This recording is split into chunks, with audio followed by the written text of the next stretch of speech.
Assalamualaikum warahmatullahi wabarakatuh. Selamat pagi, salam silaturahmi saya sampaikan. Perkenalkan, nama saya Laila Maulida Gotami, mahasiswa PPL dari Unuga Cilacap tahun 2021. Di sini saya tidak seorang diri, tetapi bersama 5 teman PPL lainnya yang juga dari Unuga Cilacap. Dalam kesempatan kali ini, saya akan menyampaikan materi atau mengajar adik-adik kelas 12 dalam mapel Al-Quran Hadis. Materi yang akan kita pelajari bersama adalah bab 5, yakni tentang mendakwahkan keramahan Islam. Sebelum menuju pembelajaran, mari kita awali dengan berdoa bersama-sama. Semoga pembelajaran nanti dapat memberikan manfaat untuk diri kita dan orang di sekitar kita. Berdoa disilakan. Baik, mari kita mulai pembelajaran di bab 5 ini ya, yaitu tentang mendakwahkan keramahan Islam. Dalam bab 5 ini ada 4 subtema atau 4 konteks yang akan dipelajari. Yang pertama adalah kewajiban berdakwah. Di sini di Al-Quran surat An-Nahl ayat 125. Kemudian yang kedua adalah fase dakwah secara sembunyi-sembunyi. Al-Quran surat Asy-Syu'ara ayat 214 hingga 216. Kemudian yang ketiga adalah fase dakwah secara terang-terangan. Quran surat Al-Hijr ayat 94 sampai 96. Dan yang keempat adalah hadis riwayat Muslim dari Abu Hurairah radhiyallahu anhu tentang keutamaan berdakwah. Nah, kita menuju di sebab yang pertama. Ini adalah kewajiban berdakwah, Quran surat An-Nahl ayat 125. Bisa dibaca bersama ya. Untuk terjemahannya langsung, yakni serulah manusia kepada jalan Tuhanmu dengan hikmah dan pengajaran yang baik, dan berdebatlah dengan mereka dengan cara yang baik. Sesungguhnya Tuhanmu dialah yang lebih mengetahui siapa yang mendapatkan petunjuk. Nah, dalam penjelasan Quran surat An-Nahl ayat 125 ini diantaranya adalah menunjukkan kewajiban berdakwah seorang muslim atau menyampaikan ajaran Islam. Perintah di awal ayat surat An-Nahl ini menegaskan kewajiban tersebut tentu dengan sesuai dengan kemampuan setiap muslim. Karena tidak semua muslim itu memiliki kemampuan yang sama dalam mendakwahkan. Artinya beragam orang-orang, tidak satu jenis saja gitu dalam artian memahami agama. Nah, sehingga dalam mendakwahkan sesuaikanlah dengan kemampuan kita masing-masing. Sebagaimana sabda Rasulullah SAW, yakni barang siapa melihat kemungkaran, maka hendaklah dia mengubah dengan tangannya. Jika dia tidak mampu, maka dengan hatinya. Ayat tersebut juga menunjukkan bahwa Allah memberi beberapa alternatif metode dalam melaksanakan tugas dakwah. Yakni ada 3. Itu yang pertama ada al-hikmah, artinya kebijaksanaan. Kemudian al-mau'idhah al-hasanah atau pengajaran atau nasihat yang baik. Dan yang ketiga adalah al-mujadalah, yaitu perdebatan. Berdebat dengan cara yang baik tentunya. Berdebat dengan beretika dan saling menghargai satu sama lain. Nah, yang kedua ini tentang fase dakwah Rasulullah secara sembunyi-sembunyi, yaitu Quran surat Asy-Syu'ara ayat 214 sampai 216. Kita analisis bersama. Ini dari terjemahannya ya. Dan berilah peringatan kepada kerabat-kerabatmu Muhammad yang terdekat, dan rendahkanlah dirimu terhadap orang-orang yang beriman yang mengikutimu. Kemudian jika mereka mendurhakaimu, maka katakanlah Muhammad, sesungguhnya aku tidak bertanggung jawab terhadap apa yang kamu kerjakan.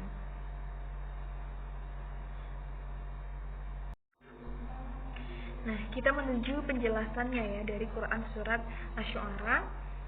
Ini penjelasan intinya adalah dalam melakukan dakwah terdapat tahapan sesuai dengan kondisinya. Jadi Rasulullah melakukan dakwah kepada orang-orang terdekatnya secara sembunyi-sembunyi kala itu. Hal tersebut karena keadaan yang belum memungkinkan untuk berdakwah secara terbuka. Dalam dakwah kepada keluarga terdekat dilakukan dengan risiko penolakan dan penentangan yang kecil, tetapi bisa berimbas besar di kemudian hari. Sekalipun kerabat dekat bisa jadi menjadi halangan yang paling awal. Contohnya adalah Nabi Nuh diuji dengan anak dan istrinya. Kemudian Nabi Ibrahim diuji dengan bapaknya. Kemudian Nabi Lut diuji dengan istri dan anaknya.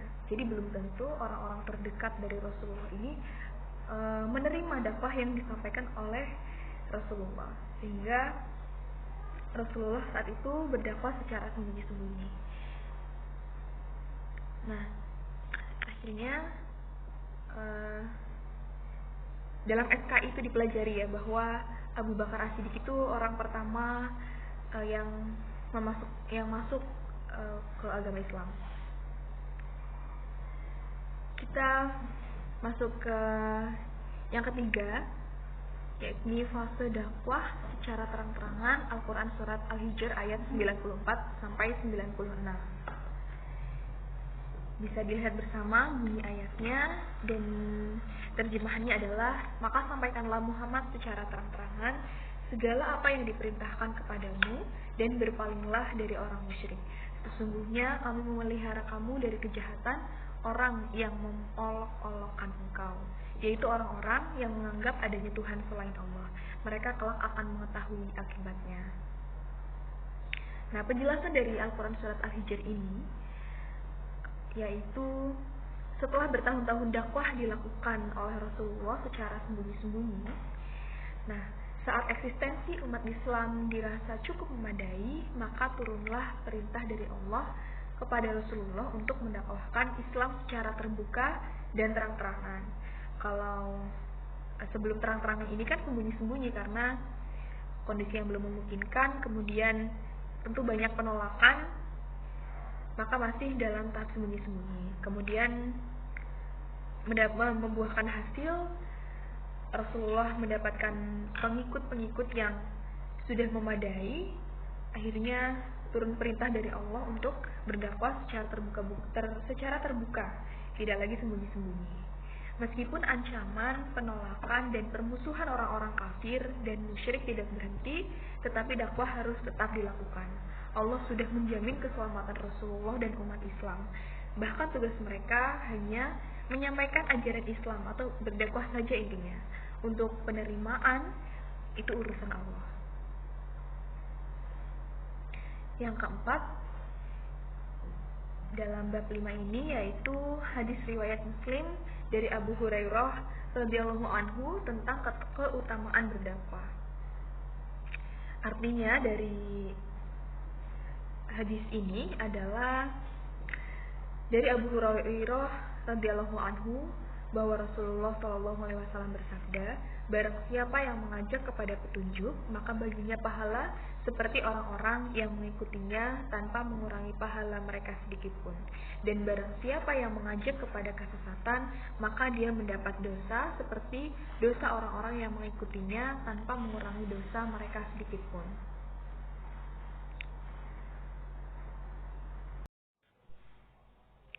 Nah, penjelasan dari hadis riwayat Muslim tadi yakni menjelaskan bahwa keutamaan orang yang melakukan dakwah, selain sebagai kewajiban, dakwah memberikan pahala bagi pelakunya yang bagus dan masif.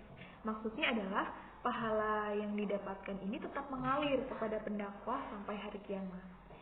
Jadi ketika seseorang termotivasi karena dakwah yang kita berikan, kemudian mengajak kebaikan, maka kita sebagai yang memberikan ajakan kebaikan ini mendapatkan pahala sebanyak orang yang mengikutinya tanpa mengurangi sedikitpun pahala mereka.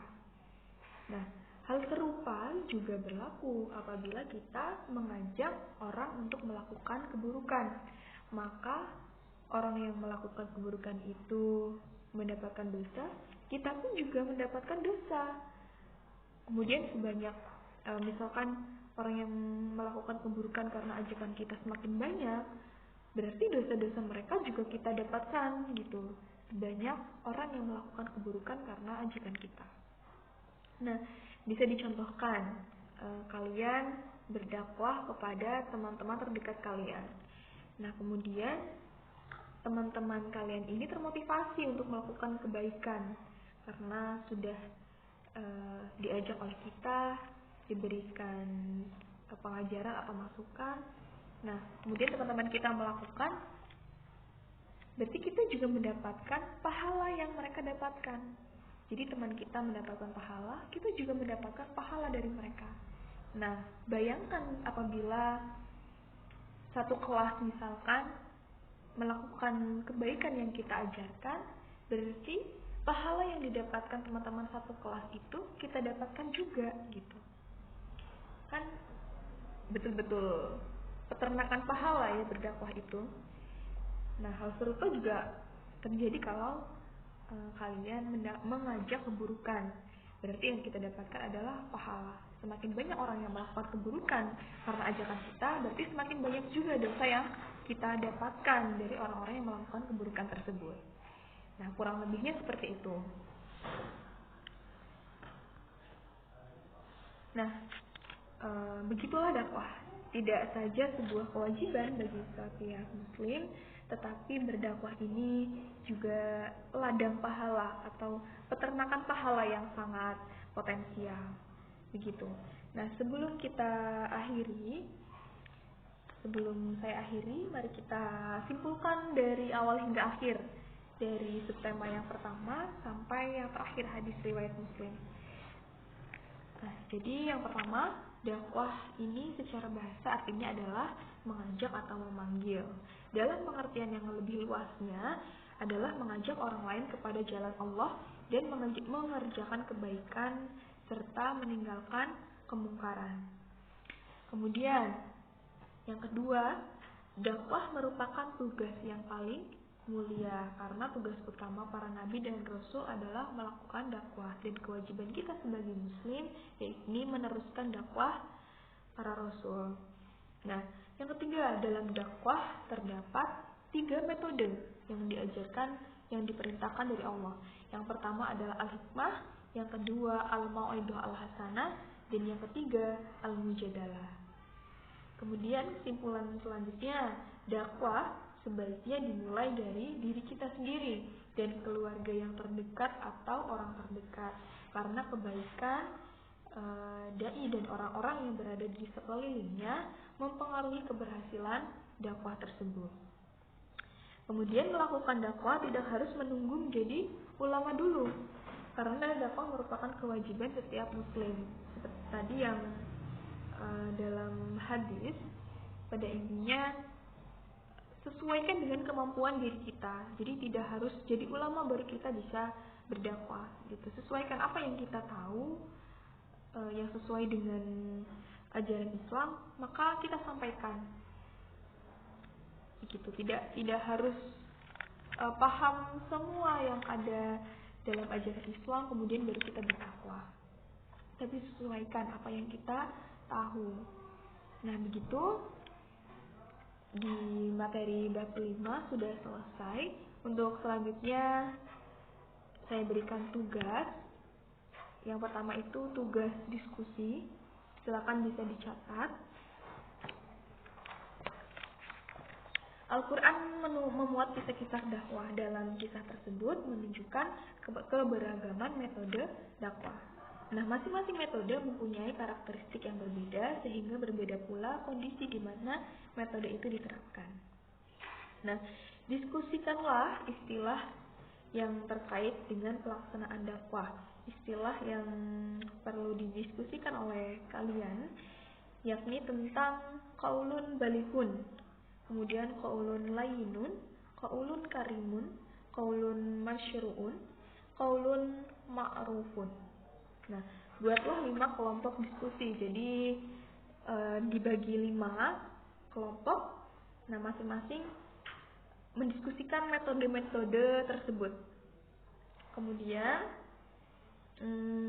telusurilah ayat-ayat yang mengandung istilah dakwah tersebut. Dicari. Nah, pahami dan analisis ayat tersebut sehingga jelas maksud istilah dakwah yang dimaksud, kemudian ciri-cirinya, bagaimana penerapannya, dan kepada siapa metode dakwah tersebut efektif diterapkan. Kemudian kaitkan metode dakwah tersebut dengan era informasi sekarang ini. Begitu, paham ya? Untuk pembagian kelompoknya bisa kalian bagi sendiri. Kemudian nama-namanya disetorkan ke grup kelas. Kemudian untuk tes tertulisnya silakan disalin dalam buku tulis dari Al-Quran surat An-Nahl ayat 125, kemudian Asy-Syu'ara ayat 214 hingga 216, kemudian Al-Hijr ayat 94 sampai 96, dan yang terakhir hadis riwayat Muslim tadi yang tentang keutamaan berdakwah. Intinya 4 subtema tadi itu kan ada ayat-ayatnya dan ada hadisnya. Nah, itu silakan disalin ditulis di buku supaya sebagai penilaian kemampuan menulis karetnya. Begitu, apabila ada pertanyaan silahkan ajukan di grup kelas. Sekian pertemuan dari bab 5 di Al-Quran Hadis. Semoga bermanfaat untuk kita. Mari kita tutup dengan mengucap hamdalah bersama. Alhamdulillahirabbil alamin. Wallahul muwaffiq ila aqwamit thoriq. Wassalamualaikum warahmatullahi wabarakatuh.